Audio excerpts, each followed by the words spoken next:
Hola, ¿qué tal chicos? Mi nombre es Cristian Barnal y en este video vamos a dar un solucionario al examen final del módulo 1. Yo voy a encargarme de la primera parte, es decir, de la pregunta 1 a la 15, y Cristian Villanueva, papá biología, lo va a resolver del 16 al 30. Bueno, sin más que decir, vamos a por ello. Ahí te va. El ejercicio 1 decía esto.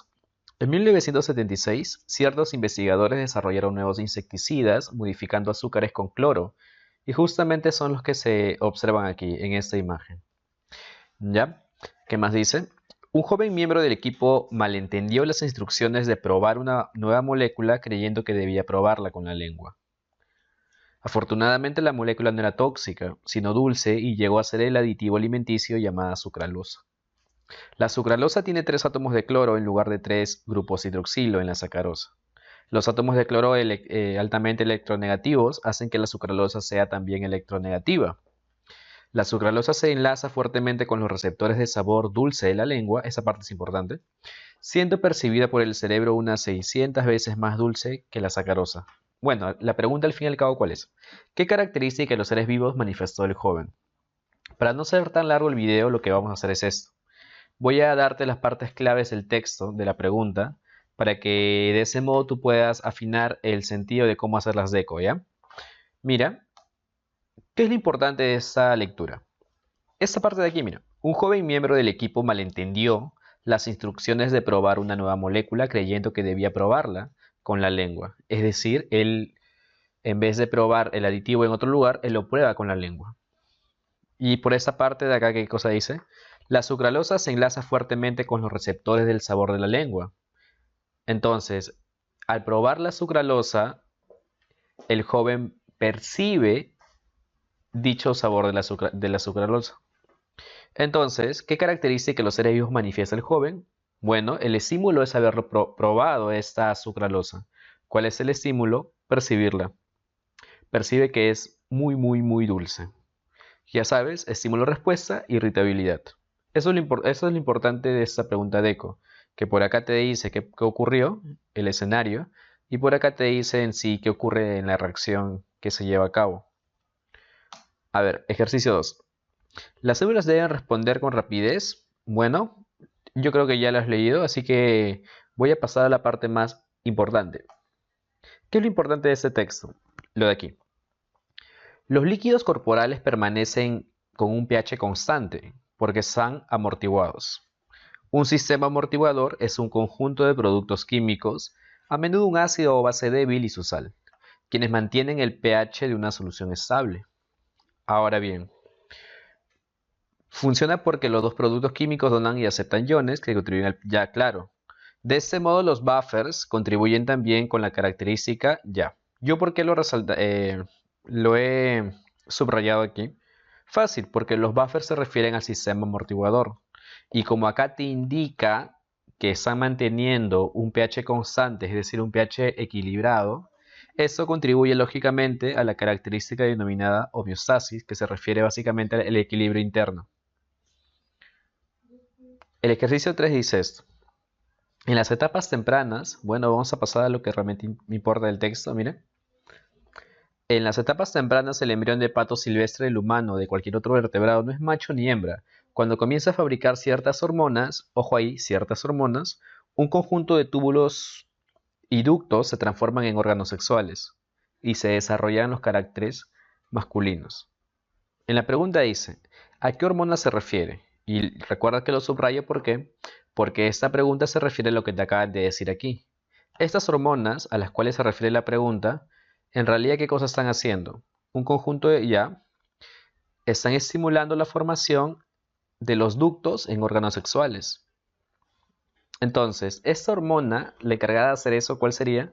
La testosterona, que es una hormona lipídica que justamente ayuda a esa acción. Por eso la clave es beso. Ahora bien, este ejercicio también es bonito, es muy, muy, muy deco, la verdad. Vamos a pasar a lo que importa. Entonces, al cocer los huevos, el calor no altera los enlaces covalentes de la estructura primaria de la albúmina. No altera porque recuerda que cuando ocurre desnaturalización, la estructura primaria no se ve afectada, pero sí destruye los puentes hidrógeno más débiles de la albúmina. Es decir, la albúmina está perdiendo puentes de hidrógeno, por lo que está perdiendo básicamente su estructura secundaria. Si esta macromolécula, albúmina, pierde su estructura secundaria, se está desnaturalizando. Entonces lo que experimenta dicha proteína, recuerda que dicha proteína subrayada se refiere a la albúmina, es el fenómeno de desnaturalización. Ejercicio 5 dice, consideremos la mariposa pavo real, un insecto alado. Vamos a ver lo que realmente importa del texto, qué cosa te va a permitir que tú lo claves así más rápido. Lo de aquí, mira. Te cuentan un poco sobre la mariposa pavo real, cuándo se hizo la investigación y qué cosa querían hallar ellos. Pero esto es justamente lo más importante. ¿Qué han hecho ellos primero? Primero, cuando la mariposa pavo real está en reposo, esta dobla sus alas de bordes rasgados para que solo se vea el oscuro reverso. Segundo, cuando un depredador se aproxima, la mariposa aletea repetidamente sus alas delanteras y traseras al mismo tiempo. Cada ala delantera se desliza sobre la trasera produciendo un sonido sibilante y una serie de chasquidos. ¿Eso qué cosa quiere decir? Que en esta primera etapa del método científico ellos están observando cómo se comporta la mariposa pavo real ante un depredador. No están concluyendo nada, aún no están experimentando, no han armado ningún grupo control, ningún grupo experimental, no han hecho ningún experimento, date cuenta. Tampoco han propuesto una hipótesis. Lo que están haciendo es simplemente observar cómo se comporta la mariposa pavo real en su medio natural. Por lo tanto, la primera etapa, ¿cómo se llamaría? O esta etapa al menos, ¿cómo se llamaría? Observación. Por eso la clave es casa, observación. El ejercicio de 6 tiene una parte que es muy interesante. Sí, esta es una de las que más me ha gustado, la verdad. Y lo voy a poner por aquí, mira. Hace alrededor de 200 años, Jean-Baptiste Van Helmont quiso saber de dónde obtienen las plantas en crecimiento el material necesario para aumentar el tamaño, es decir, de dónde sacan la biomasa. Plantó un arbolito con peso de 2.27 kilogramos. Puede que te pierdas con las dos un poco al leerlo, pero no hay problema. En un barril lleno con 90.8 kilogramos de tierra y lo regó de manera regular. 5 años después, esta parte es importante, el árbol pesaba 76.72 kilogramos y la tierra pesaba 90.32 kilos. Bueno, kilogramos. Como el árbol aumentó tanto de peso y la tierra perdió poco peso, llegó a la conclusión de que el árbol obtuvo todo su peso adicional absorbiendo el agua que había agregado al barril. ¿Qué fue lo que ocurrió en realidad? Lógicamente, lo que concluye Van Helmont es incorrecto. Entonces te preguntan, ¿qué fue lo que ocurrió en realidad? Para clarificar esa pregunta, yo te he puesto un gráfico aquí que te permite justamente recordar algunos conceptos. Ahí te va. Cuando una planta está creciendo es porque está aumentando su biomasa a punta de fotosíntesis. Entonces, para hacer fotosíntesis tú requieres dos cosas, agua y CO2, bueno, entre otras cosas, ¿no? Pero básicamente eso, agua y CO2. El agua se obtiene lógicamente del suelo y es justamente lo que creyó Van Helmont, que el agua aportaba toda la cantidad de materia para el crecimiento y esta se absorbe por la raíz, mira. Pero hay un detalle con el agua, que el agua sirve para la fase luminosa, sí, pero hay una gran cantidad de agua que se pierde al nivel de la hoja, porque recuerda que en la hoja, mira, ocurre el fenómeno llamado evapotranspiración, o si quieres transpiración, donde se pierde agua a través de los orificios conocidos como estomas que están en las hojas. Entonces, lo que ocurrió en realidad fue que el agua que echaba Van Helmont, una parte se usaba para la fase luminosa y otra gran parte se perdía en el fenómeno de transpiración, por lo que el agua no puede ser aquella que da esa materia que hizo que crezca la planta. Entonces, ¿qué fue lo que pasó en realidad para que esa planta pase de chiquita a grandota? Y la respuesta en realidad sí lo sabes, porque si una planta crece es porque está sintetizando glucosa, luego almidón y todo lo demás. Entonces, está sintetizando compuestos hechos por carbono. Entonces requiere una fuente de carbono para crear dichos compuestos. Recuerda que el carbono en realidad se absorbe a nivel de ¿qué? A nivel de la hoja, sí, pero esto ocurre básicamente ¿dónde? O sea, ¿dónde está almacenado el carbono en sí? Fácil. Está almacenado en el sumidero de carbonos, que justamente, ¿cuál sería? el aire. Porque recuerda que el aire tiene una composición de 79% de nitrógeno y además tiene 20% de oxígeno, pero también tiene carbono. Una poca cantidad de carbono, 0,004, pero aún así esa cantidad de carbono se utiliza para que esa planta y otras más puedan crecer. Recuerda que la fuente de carbonos es el CO2 y si aumentas el tamaño a punta de ganar carbonos es porque estás ganando CO2. Eso ocurre lógicamente en la fase oscura y de ahí ya puedes intuir básicamente la respuesta. Bueno, ya, si recordás estos conceptos, perfecto, pero si no también se puede claviar, mira. Claro, también se puede claviar incluso analizando una parte de la pregunta. Justamente por eso son tan bonitas las decos, porque tú puedes leer un poco la premisa de la pregunta y de ese modo puedes incluso claviar de acuerdo a lo que has leído únicamente. Mira, ¿qué hizo Van Helmont? Plantó un arbolito con peso de 2,20. Ya, ese es el peso de quién? Del árbol. Y además puso un barril de tierra. Este es el peso de la tierra. Ya está. 5 años después, el árbol pesaba esto. O sea, el árbol, mírame, de lo que pesaba 2, ahora pesa 76. Y la tierra pesaba 90,8 y ahora pesa 90,32. Es decir, el árbol ha ganado gran cantidad de peso y la tierra ha perdido muy poquito peso. Ya está.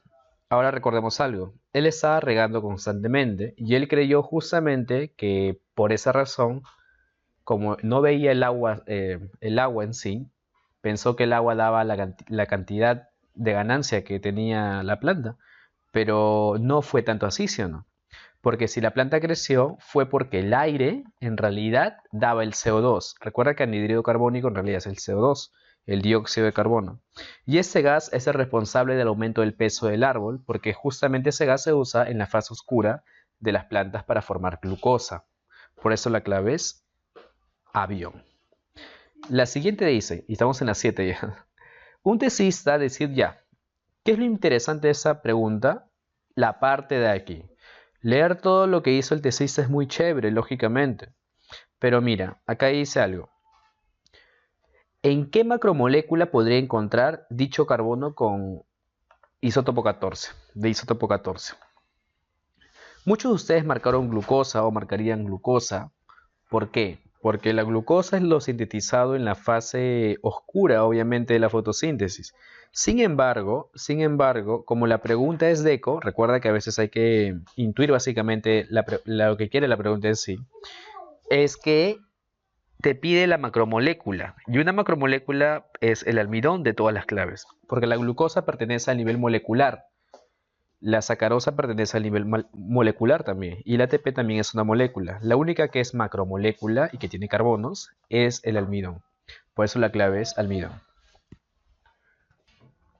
Ahora bien, esa pregunta 8 realmente me ha gustado mucho, es muy chévere la verdad.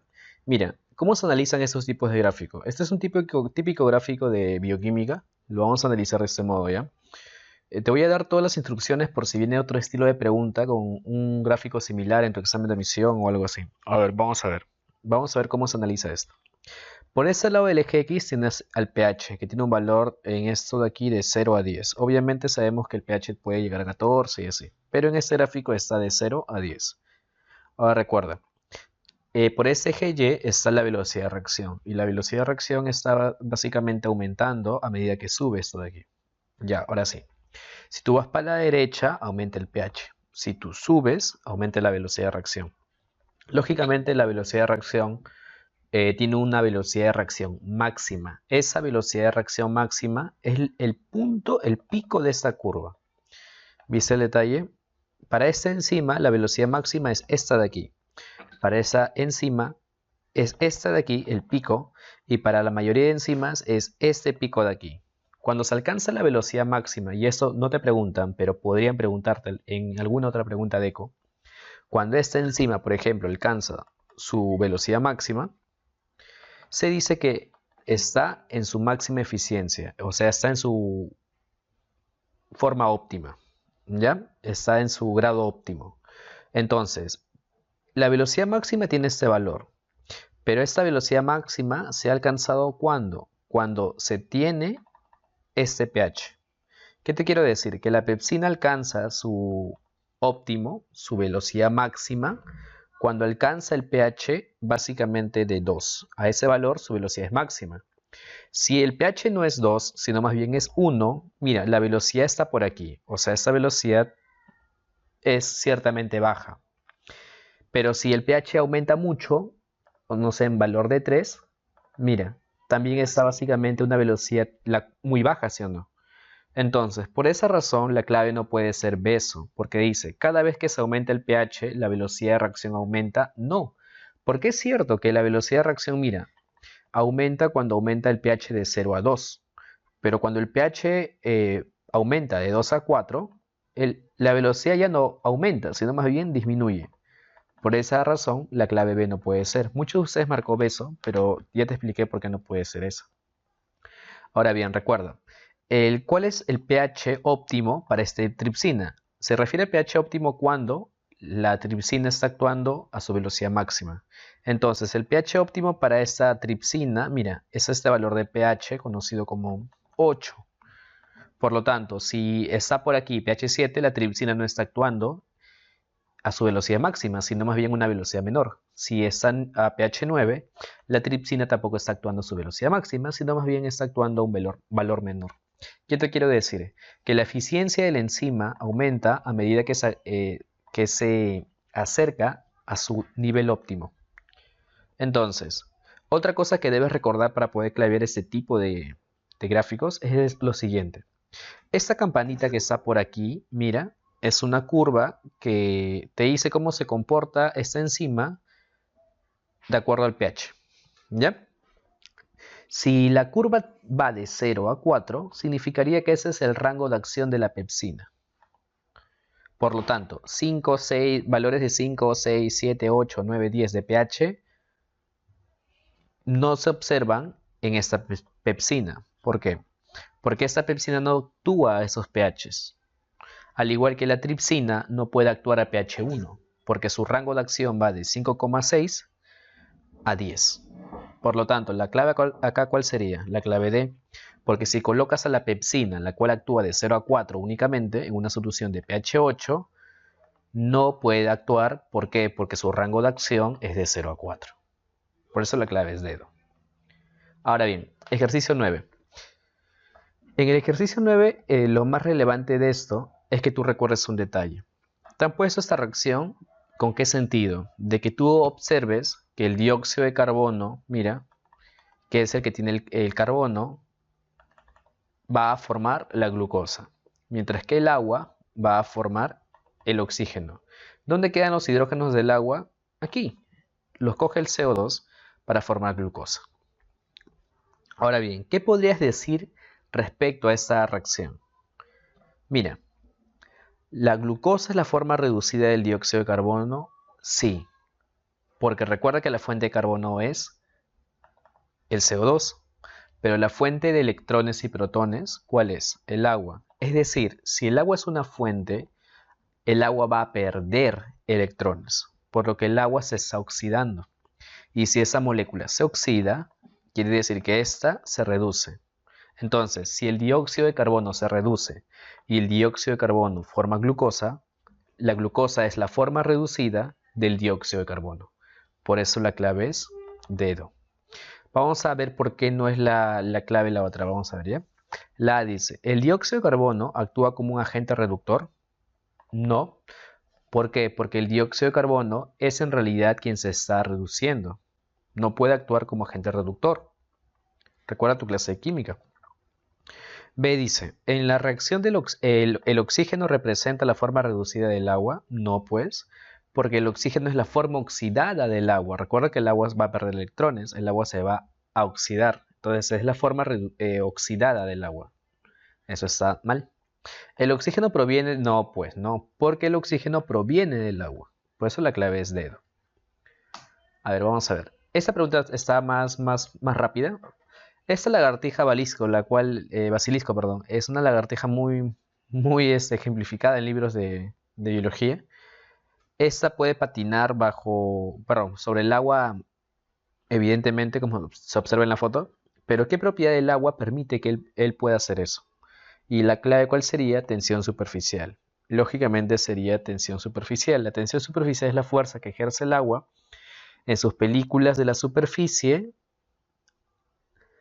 y eso permite que ciertos seres vivos, como insectos o en este caso esta lagartija que tiene un peso muy minúsculo, pueda caminar o bueno, patinar en realidad sobre el agua. Esta característica la permite la tensión superficial.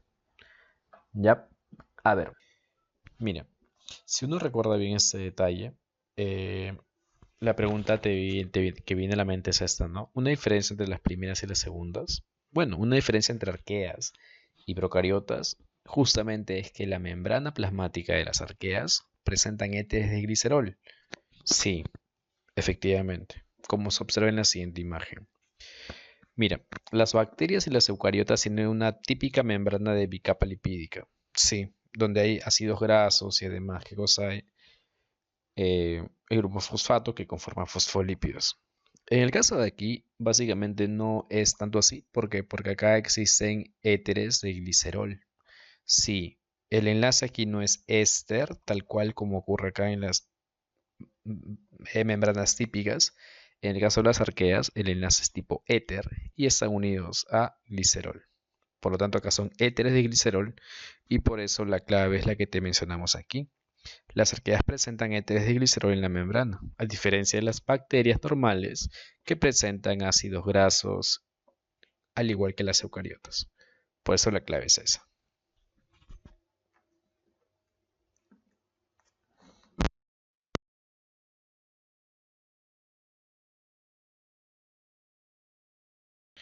En el ejercicio 13 te presentan un caso muy chévere sobre la OMS, que es la Organización Mundial de Salud. Este recomienda usar un fármaco, que es el de aquí, el dolutegravir. ¿Esto qué hace? Inhibe la enzima llamada integrasa.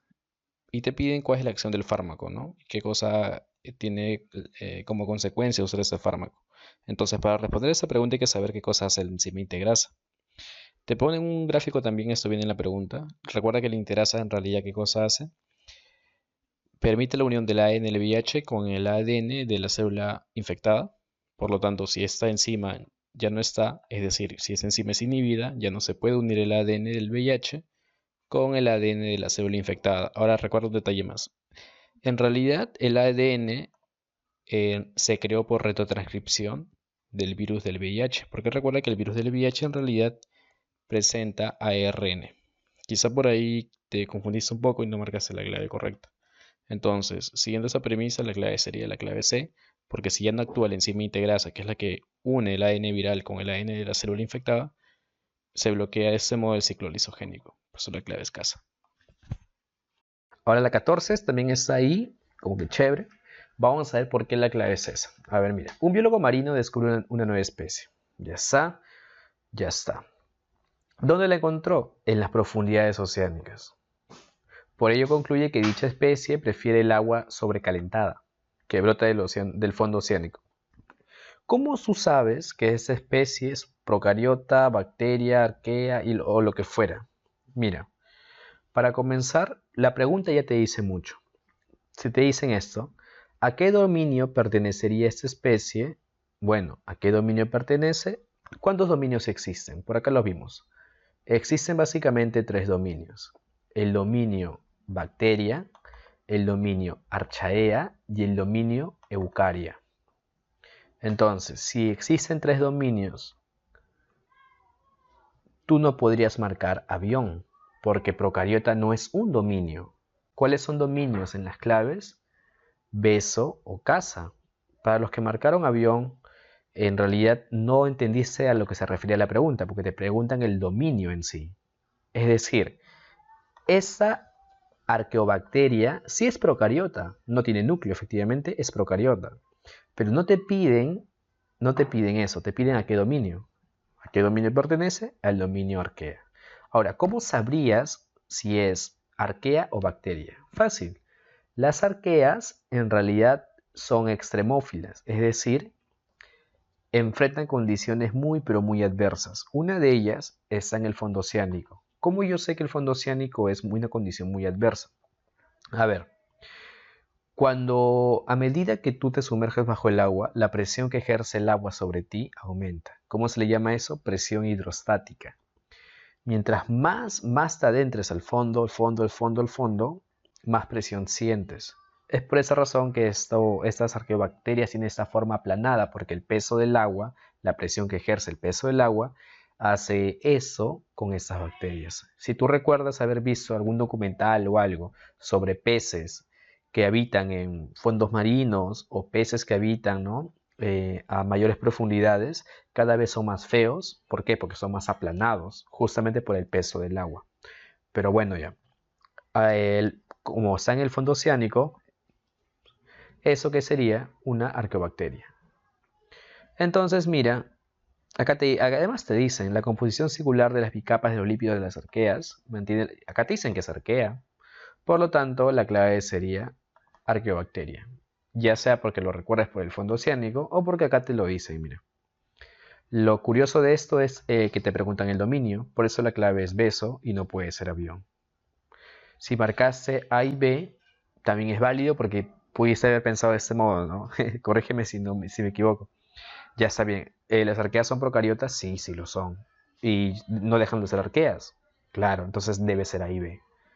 Podría ser, pero según la pregunta no, porque te preguntan el dominio. La clave sería beso. Pregunta Deco. A ver, ejercicio 15. Una pared celular rígida rodea la membrana plasmática. Ya está. De casi todos los procariontes. Ya. Las sustancias disueltas atraviesan con facilidad esta capa permeable de camino hacia la membrana plasmática o procedente a ella. Esa pared celular de la mayoría de las bacterias consta de... Ese gráfico no estaba en la pregunta, lógicamente. Te lo he puesto para explicarte el porqué de la clave. Ahí te va. Las bacterias tienen una pared celular. ¿Y de qué está hecha esa pared celular? Eso te están preguntando. Lo demás fue para darte una premisa a la pregunta nada más. Entonces, recuerda tu clase con el profesor Villanueva, con papá biología. Te dijeron qué cosa. Que la pared celular de las bacterias estaba hecha de péptidoglucano. Sí, esta pared celular, revisa el arte rupestre que te entregamos, está hecha de péptidoglucano, es decir, está hecha de proteínas y de glúcidos. Al péptidoglucano también le llaman mureína. Por esa razón, la clave sería dedo. A ver, vamos a descartar claves. La quitina forma la pared celular de los hongos, así que nada que ver. La celulosa forma la pared celular de ¿quiénes? De plantas y algunas algas. Y la lórica se encuentra en donde? En euglenofitas.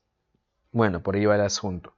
Entonces, la única que puede ser la clave es dedo, mureína, porque la mureína es el sinónimo de ¿qué? Del péptidoglucano. Bueno, por mi parte ha sido todo. Ahora los dejo con Cristian Villanueva, papá biología.